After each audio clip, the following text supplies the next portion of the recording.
AP CM Jagan పై పల్నాడు జిల్లా TDP అధ్యక్షులు మాజీ ఎమ్మెల్యే జీవి ఆంజనేయులు మండిపడ్డారు. గ్రామాలను అభివృద్ధి చేయాల్సింది పోయి పంచాయతీ నిధులను సీఎం జగన్ దోచుకుంటున్నారని ఆరోపించారు.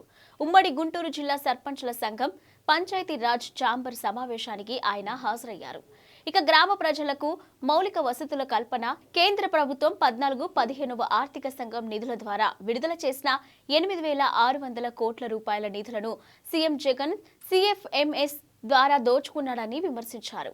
ఇక రాష్ట్ర వ్యాప్తంగా సర్పంచ్ల సంఘం ఆధ్వర్యంలో జనవరి 3వ తేదీన విజయవాడలో రాష్ట్ర మహాసభలు నిర్వహిస్తున్నట్లు తెలిపారు. సర్పంచ్లు ప్రభుత్వ విధానాల ప్రకారం 10% మించి కరెంటు బిల్లులు కట్టడానికి వీల్లేదు. ఈ నిధుల్లో కేంద్రం కొన్ని గైడ్లైన్స్ ఇచ్చింది. పంచాయతీ నిధులు గ్రామాల యొక్క అభివృద్ధికి ఖర్చు పెట్టమని చెప్పి. కానీ ఆంధ్రప్రదేశ్ రాష్ట్రంలో ముఖ్యమంత్రి గజ దొంగయ్యాడు. పంచాయతీ నిధులు దోచుకున్నటువంటి గజ దొంగ జగన్మోహన్ రెడ్డి.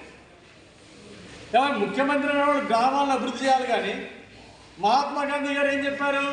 గ్రామ సేవలు అభివృద్ధి చెందినప్పుడే దేశం అభివృద్ధి చెందుతుందని చెప్పారు మహాత్మా గాంధీ గారు. వైఎస్ జగన్మోహన్ రెడ్డి గారు మహాత్మా గాంధీ గారు చెప్పిన దానికి భిన్నంగా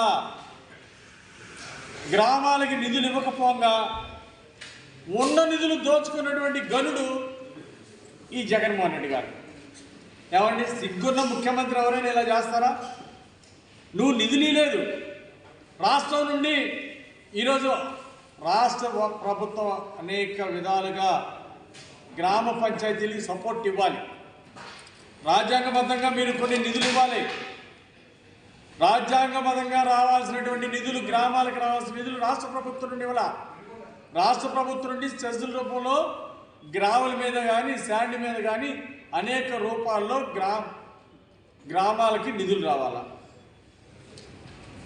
మరి గ్రామానికి రావాల్సిన రాష్ట్ర ప్రభుత్వం ఇవ్వాల్సిన వాటాలు ఎగ్గొట్టారు. కేంద్రం ఇచ్చిన డబ్బుల్ని దోచేశారు. ఇంకెక్కడ పోతుంది రాష్ట్రం? ఇక అభివృద్ధి కావాలంటే ఎక్కడొస్తుంది? పల్లె సీమల్లో అభివృద్ధిని కొల్లగొట్టినటువంటి దుర్మార్గుడు జగన్మోహన్ రెడ్డి.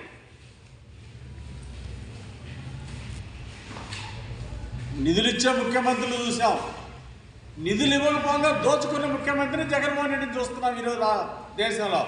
అక్కడ కేసీఆర్ గారు ఇదే పని చేశాడు. కేసీఆర్ పంచాయతీ నిధులు దోచుకున్న పాపానికి ఆయన 2 సంవత్సరాలు ఇదే విధంగా తీసుకొని పంచాయతీలు అభివృద్ధి లేకుండా చేస్తే